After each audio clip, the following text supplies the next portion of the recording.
Welcome to the Winners Find a Way show. I am your host, Trent Clark. Excited to have all of you with us today and my special guest, Laura DeFranco. How are you doing, Laura? I'm great. Thanks for having me on today. You bet. You bet. Super excited. I am Trent Clark, CEO of Leadershipity, serial entrepreneur, international speaker, longtime coach in professional baseball, coaching in 3 World Series, and excited to be with you today on another episode of Winners Find a Way. And Laura, let's talk a little bit about you first. Where can they find you, Laura? Oh, come on over to bravehealer.com. You can find everything. Bravehealer.com. And they can find you on LinkedIn? Yes, for And sure. on the socials, are you Brave Healer? Or are you Laura DeFranco? You can come on over to Facebook and find me on Brave Healer by Laura, Instagram, Brave Healer Productions. Just type Brave Healer and I'll come up.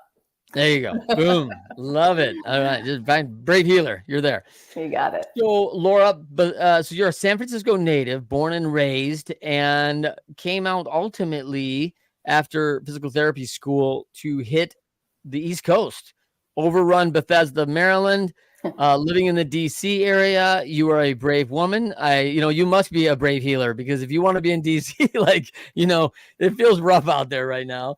It does. But wow, you are the CEO of Brave Healer Productions, a mother of 2, both a boy and a girl, college age, and one just finishing up, and one got a couple more years left there out at the University of Maryland, a couple terrapins. Pretty Got cool. it. And so Brave Healer Productions, you've got quite an operation there. After a long career in PT, you pivot to the publishing world of healing. Walk us through that transition. Well, I had written throughout my whole life, though. So I wasn't a newbie to writing or publishing. I had been doing that since I was a teenager, actually. And in physical therapy, it was always about like the book I was going to write to help people heal mind, body, soul, right? And I didn't really write it for a really long time, but I did start publishing my own work in 2012.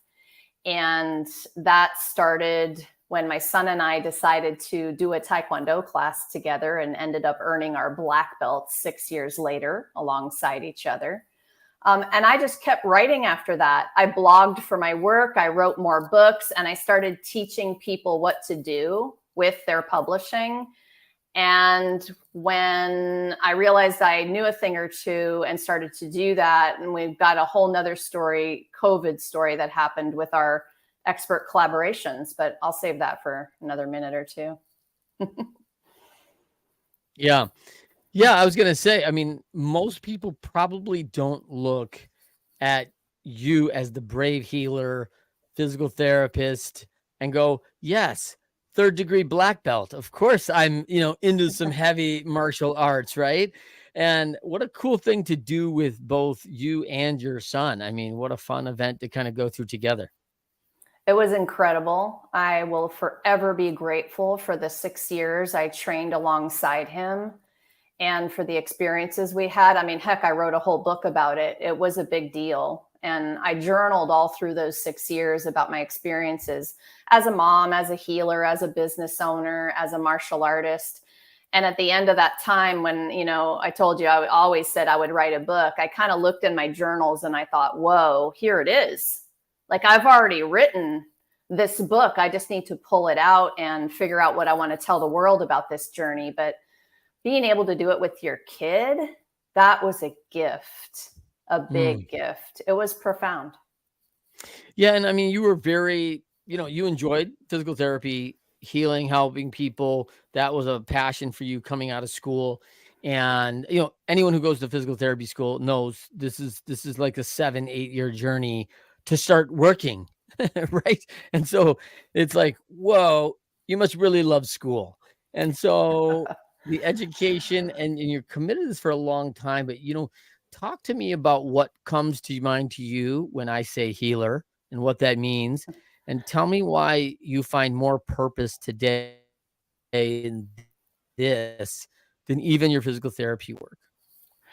I did love school, by the way. I'm a total anatomy geek. So, you can talk body parts with me any day and I will geek out on that.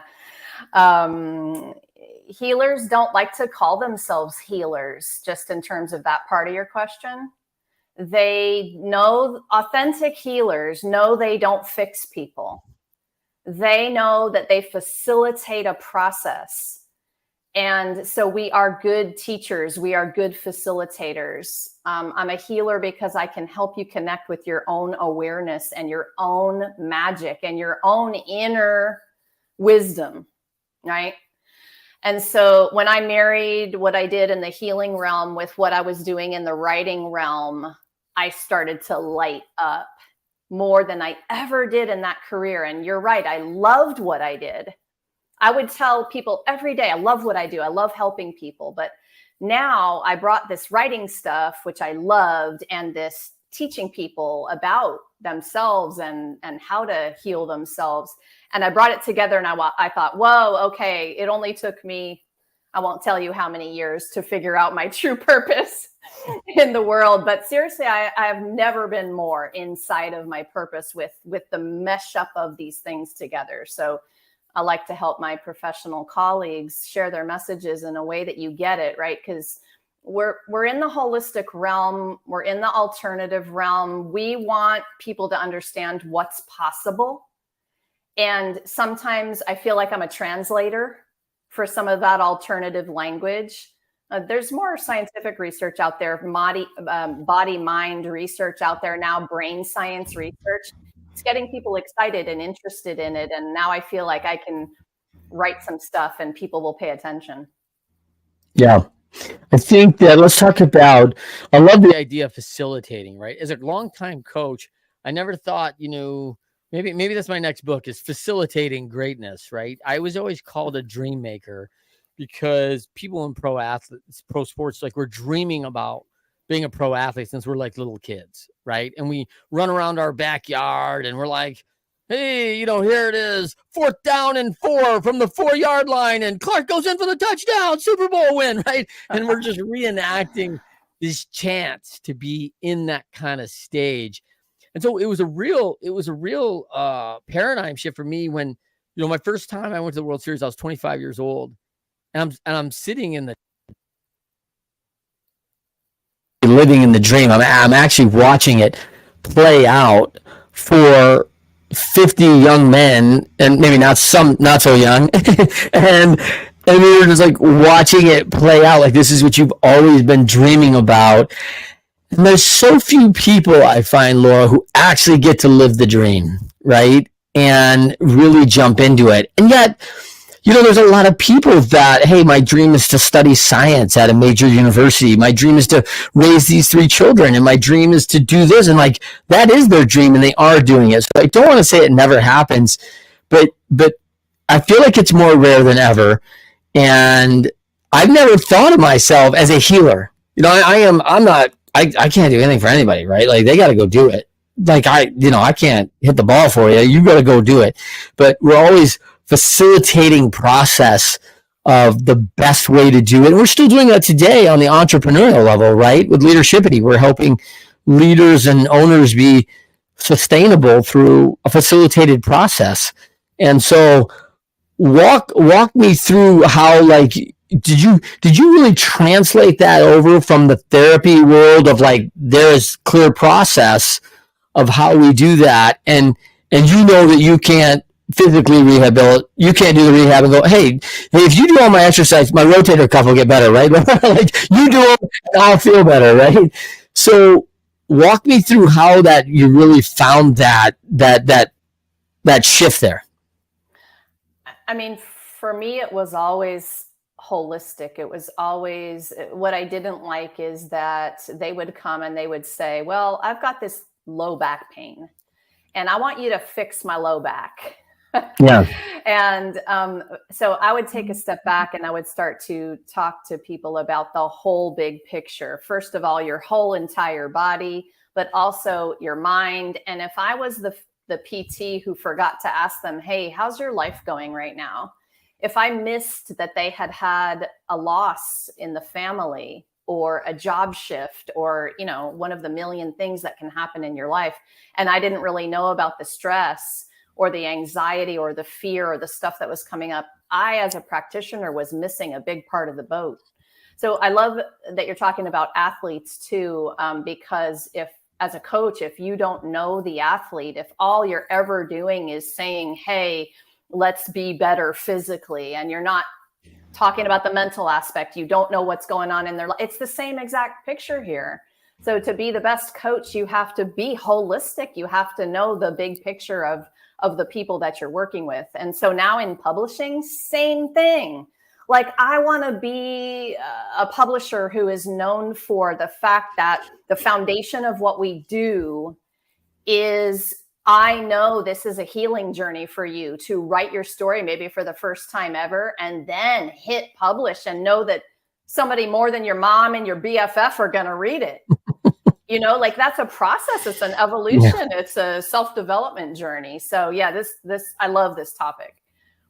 Well, and I love the idea of the holistic, and you know, when I get a view of that, when you said that about, oh, I've got a bad back, right? You know, I'm immediately pointing to the kid who is a little bit poverty stricken, and you know, hey, my little brother and my sisters get shoes before I do, and I'm wearing 8-year-old shoes or hand-me-downs, and I'm like going, hey, one of the problems with your physical tools, your equipment is not up to spec, and it's affecting your body, right? There's a chain.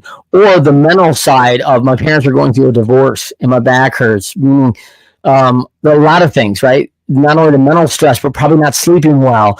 And if you're poverty stricken or you're reduced to that, especially all of us college kids, you don't have a lot, right? And you're like, oh, my mattress kind of sucks. Or I sleep on a couch somewhere because I really can't afford the rent. So I'm couch surfing most of the time. And you're like going, man, there's a lot of holistically stacked up against this person to get this healing right, because the therapy is going to help, but we're not taking the intangible away, which is bad rest, which is the poor shoes, which is, you know, all these things that are holistically going to continue creating this problem. Yeah, and don't get me started on nutrition in that story too. Yeah. Hold on. Well, okay, so let's dive into that, because you know, we just went through a significant pandemic, and you see all these things that happen, and healing's a big deal. And I was getting frustrated, obviously, as a person with a degree in science and health science, especially, and going, hey, bars are open, you know, alcohol distributors are open, but hey, let's keep those offices for therapy closed. Let's keep the gyms closed. Like, wait, what? Like, because I want to keep myself physically very fit on this, not go home and create bad habits. And so, you know, we talk about these pains, and we always talk about the two pains in life: the pain of discipline and the pain of regret.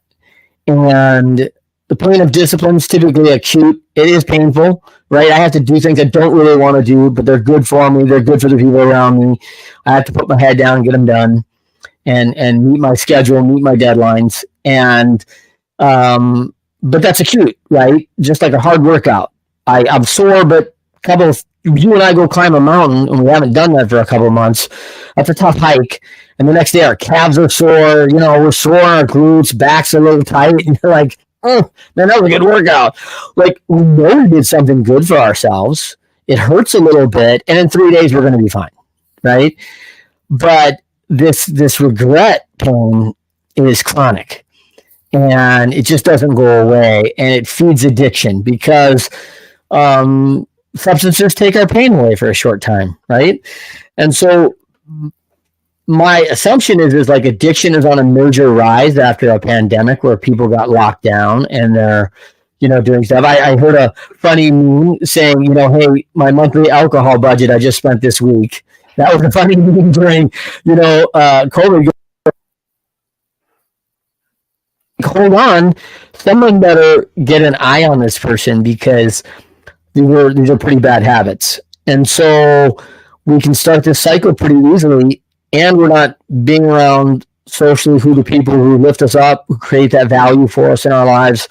Walk me through what you found, because the healer world is now and are clamoring for therapy. They want to get in and get regular about taking better care of themselves mentally and physically, and more mentally. You're breaking up a little bit there, so I'm gonna. I think I got you though. Listen, people are exhausted. They're broken down. They're worn down over the last 3 years. If you pile on what they had already before COVID happened, and the pile on is creating hopefully a moment of awareness for you if you have been struggling that you're at capacity. This is another reason why I made that movement to somebody the other day. It's like I realized in a moment that I was at capacity, like mentally. If one more thing was going to be added onto my plate, I was going to break. I felt it physically. And so I've been trained to come back down into my body. Okay. We were talking about this earlier. I've been trained that to come back in is the only opportunity that I have to heal. And that from that grounded and connected and centered place where I remember to take the breath and clear my mind, I can choose with awareness, and I'll say body awareness. I've got the choice.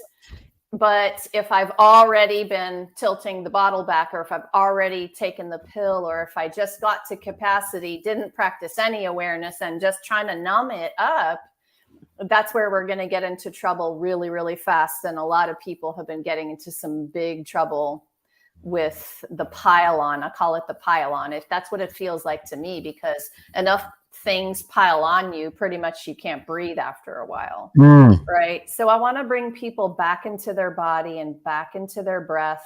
And I think the other biggest important thing is reaching out for help. This takes a warrior, brave healers. I put those two words together on purpose. Even just to reach out for help takes a warrior some days. And so I'll pause it there to see, what direction you want to go with that. But let's get back in. Let's take those deep breaths and let's figure out where we need to go from there before we start to try to numb. There's such a famous, I don't know if it's famous, but it's a really excellent quote. Brene Brown did this one.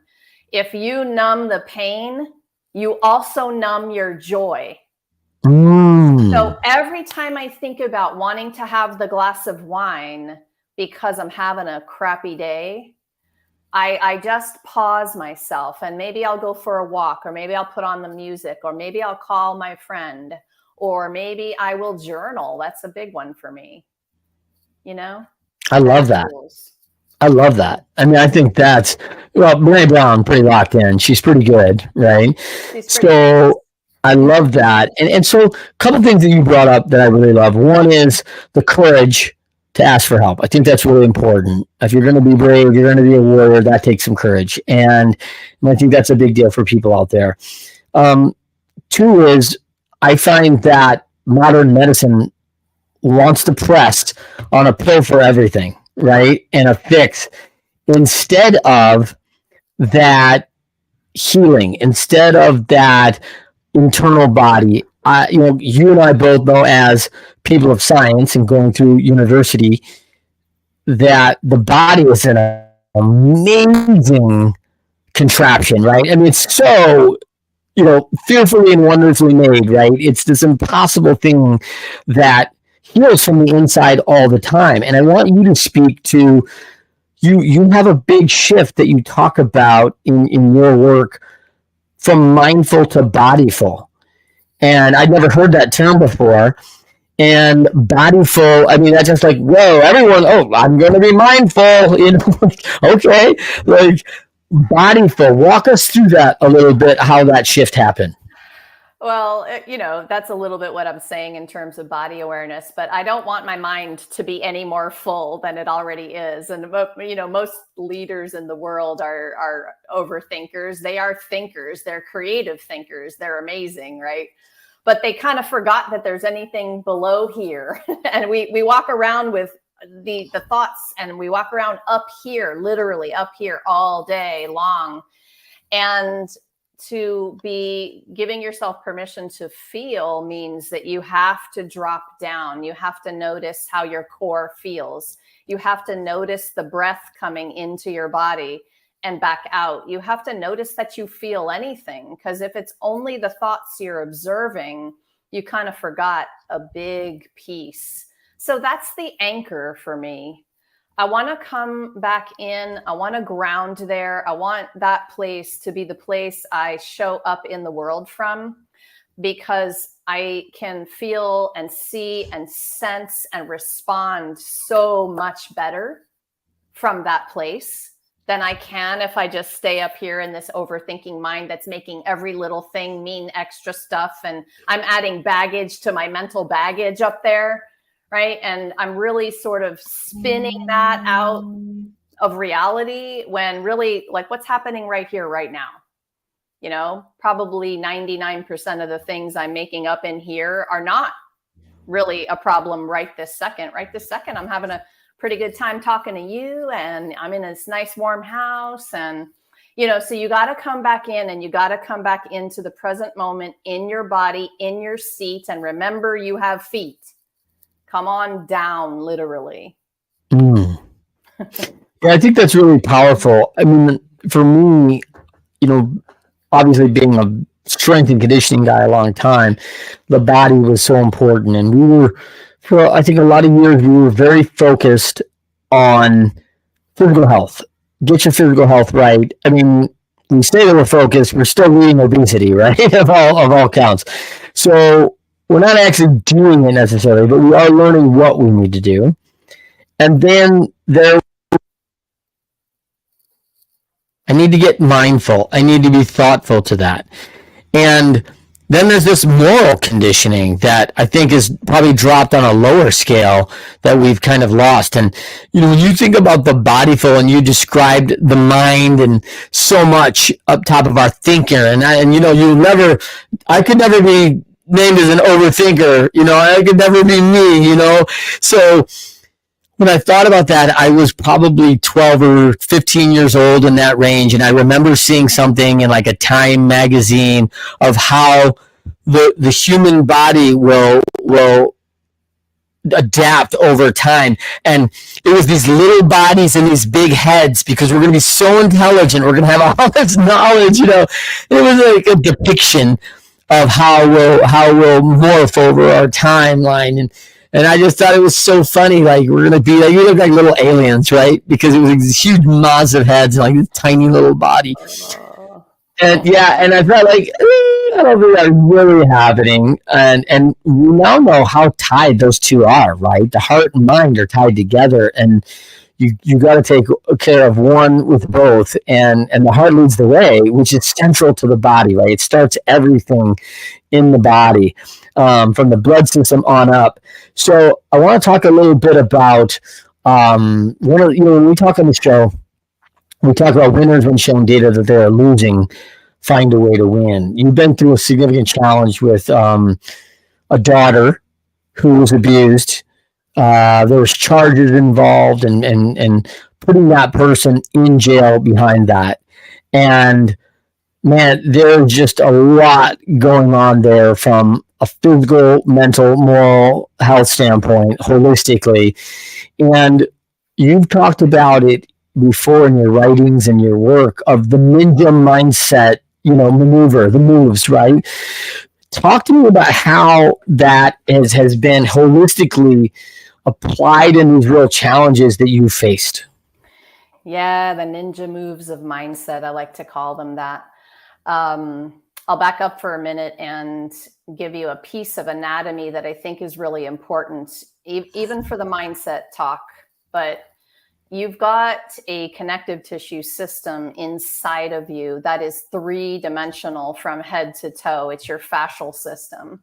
And as a myofascial expert, myofascial release practitioner, my healer friends will be nodding their heads when they hear me say this piece. Trauma is stuck in a mind, body, mental, physical fashion in us. You know, where is that? And people love to talk about location. You said mind, heart. I'm going to say fascia. I'm going to say whole body. I'm going to say, let's get three-dimensional and holistic when we talk about even just the vessel we're walking around in. Yeah. And the trauma that we've experienced as a family went in all directions. I was at capacity mentally and really hitting a border I had never been at before with the level of anxiety I was feeling about protecting my daughter, helping her through the justice system, helping her with her own trauma, emotions, everything you could imagine. That was completely overwhelming. So I had to get some help for me so I could help her and all the things that were involved in that. But coming back to those ninja moves, I had to remember to breathe. When you are in trauma in any fashion or post-trauma, you'll tend to go into that fight, flight, or freeze. And that freeze, that bracing, that clench, literal, that you'll walk around with sometimes for years without realizing your body is actually bracing against something that's no longer a threat. That is a real physical issue of eventually, you want to catch it at its whisper stage so it's not screaming at you down the road. But then there's the mental piece of it. So the ninja moves had to do with, whoa, checking in. I'm going to check in today. How's it going in there? I talk to myself a little bit. Am I clenching today? Why? There's no reason. So breathe. So breath work as a modality for anyone who has not incorporated that into their routine of self-care or healing modalities, I highly suggest you give it a try. But the journaling, I had to go to another level too. Like I had to give my trauma a witness. And if I wasn't willing to talk to somebody about it that week, I had to get it out onto my paper. So at least I could be the witness to myself. And I talk about journaling as an awareness tool for everybody, because sometimes people say to me, well, I don't want to talk about that thing. It's too hard. I don't want to tell anyone. There's some confidential information, whatever it is, right? So get it out on paper. It's not about it being on paper. You can burn it later. It's about the actual process. That journaling becomes a healing process because it's an awareness process. And that is one I used at whole other levels over the last couple of years as well. So I just named a couple, but there's a lot more. Yeah. I have a power of prayer, right? Like having a conversation with just me and the Lord alone. That doesn't need to be for everybody, right? But I need to get this out and talk through this thing, right? Great listener, by the way, great listener. And so, we're having that conversation, and that has a lot of value for me. Like if I don't have that, it can get pent up disaster. I'm wondering, I am a big myofascial release guy, and because I get like golf ball knots in my back. I mean, are sizable and not normal. And so I'm like, man, it's sometimes actually debilitating. Like it's affecting my day and my ability to get some things done sometimes. So it's alarming. But these are some great tools right now of you also talked about like a check-in with yourself, but also having someone to talk to. If someone's out there challenged today, and who should that be? That person should it be a mentor. Should it be a sister, brother? Should it be a counselor? Does it have to be? I got to pay to go talk to someone. What does that look like for somebody? Well, I'm glad you asked that question. And I'm going to say first, there's no shoulds. So don't put any rules on this. Basically, talk to the person that you trust to hold that safe space for you and be the best listener they can be. Sometimes we have to pay somebody who is skilled at dialoguing trauma. And that's really important for those of you who need that. But sometimes we need to unload a little bit to a really great listener and just talk through some of the feelings. And that's okay too, if it's a mentor or a coach or a trusted sibling or parent or whoever that is for you, right? I think that we get to certain blocks in those dialogues, though. And when we get stuck and the person, as much as they're trying to help, stops being able to help fully because there's a piece they either don't understand, or they're trying to fix it for you too much, or they want to be helpful, right? So, but for you, it's like not about that. Then you have to stop and go, okay, are these conversations helping me at this point? Maybe not. And then possibly, yes, you might have to, reach out to a skilled therapist, counselor, social worker. There's so many people who are out there ready and willing to help you. Trauma-informed coaches, therapists are fantastic. And it's not just about talk therapy anymore. EMDR modality, I will start to shout from the rooftops. When you can get the nervous system to come down a notch and you can heal past trauma moments from your life with the guide of a skilled practitioner who can take you through those steps, right? And I really could go on and on, because now my community is full of holistic practitioners who really are helping you understand what's possible with these different kinds of modalities. Not all of them are talk only. And that's what I want people to know is I would love for you to get the help that's integrated. Yeah. Yeah, I think that's really good. And I also say that, for people out there that are hurting, I mean, I tell you, one of the things that we were challenged with, we needed really somebody for one of our children. And, I think this was like November 1st. I called a very highly qualified, well-decorated and recommended facility. And they were like, yeah, April or May. Now he's 20 and it's November. Like, I can't wait to spring. Like, that's not going to fly for this dude, man. Like, he's a young dude and things go fast. And that was a real challenge in the mental health world, in the healing world. So for people out there, I mean, some of the aspects of taking responsibility to find some of these things on our own and read and educate ourselves. I think what a great world you're living in the Brave Healer Productions that are bringing us some of this in publication and what we can do on our own, because it's not as easy as pick it up anymore and find something. I appreciate you saying there's a lot of people out there. It's sometimes really hard to find the person you're looking for, a qualified person. Have you seen that? Yeah, we had the same issue with one of our kiddos where it took a really long time to find somebody, and I'm somebody who knows how to find somebody.